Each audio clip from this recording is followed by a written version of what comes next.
Day and night, the bright and dark of Earth's dance. Have you ever wondered why it gets dark at night and bright during the day?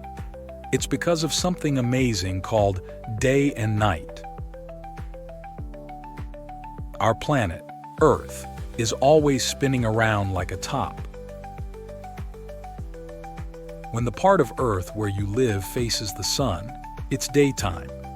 The sun gives us light and warmth. But when Earth turns away from the sun, it's nighttime. That's when it gets dark outside, and we can see the stars shining in the sky.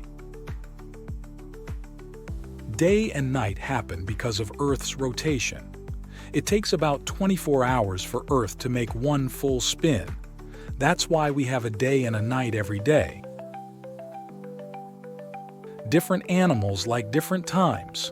Some animals, like owls, love the night because they can see in the dark. Others, like birds, enjoy the day and flying in the sunlight. Even though day and night might seem ordinary, they're actually pretty extraordinary.